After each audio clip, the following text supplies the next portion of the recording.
Assalamualaikum warahmatullahi wabarakatuh. Dikisahkan pada suatu waktu Abu Nawas adalah seorang yang sangat cerdas dan memiliki banyak keterampilan. Salah satunya ialah ia pandai dalam menjahit. Pada suatu waktu, sebelum menjadi orang kepercayaan Baginda Raja, Abu Nawas pernah bekerja kepada seseorang tuan pemilik toko jahitan pakaian. Abu Nawas adalah seorang pekerja keras,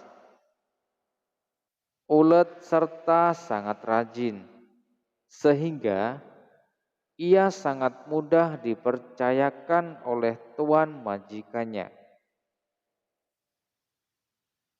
Sehingga ia dianggap pekerja yang sangat teladan di tempat kerjanya. Akan tetapi, tuan majikan tempat Abu Nawas bekerja itu sangatlah pelit. Tuan itu tidak pernah memberikan bonus atau perhatian lebih meski Abu Nawas adalah karyawan yang sangat teladan serta rajin dalam bekerja. Tuan majikan Abu Nawas sering membawakan banyak makanan ke tempat kerja. Akan tetapi hanya untuk dimakan sendiri saja dan tidak pernah mau membagikan sedikit untuk para pekerja-pekerjanya. Hal inilah yang lama-kelamaan membuat Abu Nawas menjadi merasa jengkel atas sikap pelit oleh tuannya tersebut. Pada suatu hari, tuan majikan Abu Nawas datang dengan membawa satu kendi madu. Melihat majikannya datang dengan membawa sebuah kendi, Abu Nawas pun langsung menghampirinya dan berkata, "Maaf tuan, untuk apa kendi itu? Bolehkah aku meminta isinya?" tanya Abu Nawas yang penuh mengharapkan.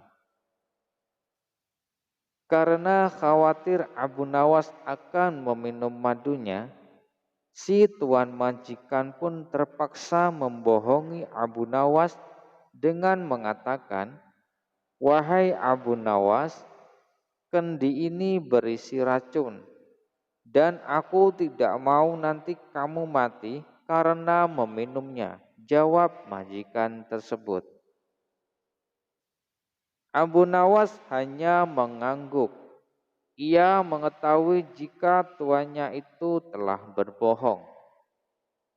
Ia juga mengetahui jika isi pada kendi itu adalah madu yang sangat nikmat. Karena aromanya sempat tercium olehnya, ia pun mulai memutar otak. Tidak seberapa lama kemudian, tuan majikan tempat Abu Nawas bekerja pergi untuk suatu keperluan. Karena merasa aman dari gangguan Abu Nawas, ia pun meninggalkan kendi berisi itu begitu saja di atas mejanya. Abu Nawas tidak membuang-buang kesempatan itu. Ia pun berusaha menjual sepotong pakaian dan kemudian membeli sebungkus roti yang akan dimakan dengan madu tuannya itu. Tidak menunggu lama, setelah roti dibeli Abu Nawas, kemudian Abu Nawas langsung melahapnya menggunakan madu milik majikannya tersebut.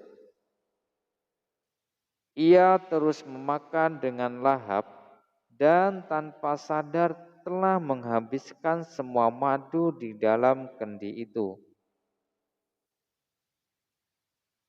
Dalam keadaan kekenyangan, Abu Nawas kemudian meletakkan kendi itu pada tempat semula dan kembali melanjutkan pekerjaannya tanpa merasa bersalah. Kemudian tidak seberapa lama kemudian, tuan majikannya pun telah kembali dan juga dengan membawa sebungkus roti. Alangkah terkejutnya tuan majikan itu ketika mendapati kendinya dalam keadaan sudah kosong. Selain itu, ia pun mendapatkan jika sepotong pakaian di tokonya telah hilang tanpa laporan. Ia kemudian berbicara sendiri, "Ini pasti ulah Abu Nawas." Tuan majikan pun langsung menghampiri Abu Nawas yang sedang sibuk menjahit pakaian. Kemudian berkata, "Hai Abu Nawas, apa sebenarnya yang telah terjadi? Mengapa isi kendi ini habis dan sepotong pakaian telah hilang?" tanya tuan majikan. "Maaf tuanku, tadi sewaktu tuan pergi, ada sekelompok pencuri datang mengambil sepotong pakaian," kata Abu Nawas. "Lantas apa yang kamu lakukan terhadap pencuri itu?" tanya tuan majikan lagi. "Aku sangat ketakutan dan tidak bisa berbuat apa-apa," kata Abu Nawas berpura-pura ketakutan. "Lalu mengapa isi kendiku hilang? Apakah juga diminum oleh pencuri itu?" tanya tuan majikan. "Tidak tuanku," jawab Abu Nawas dengan polosnya. "Lantas siapa yang telah meminumnya?" tanya tuan majikan kembali. "Sekali lagi mohon maaf tuan majikan, karena rasa takut akan dimarahi oleh tuan, maka aku putuskan untuk memilih bunuh diri saja dengan menggunakan racun yang ada di dalam kendi itu. Hamba pikir hamba akan mati, tapi ajal hamba belum sampai tuan," jelas Abu Nawas. Setelah mendengar pengakuan jujur dan keahlian akal Abu Nawas, tuan majikan yang semula akan marah akhirnya mengurungkan niatnya.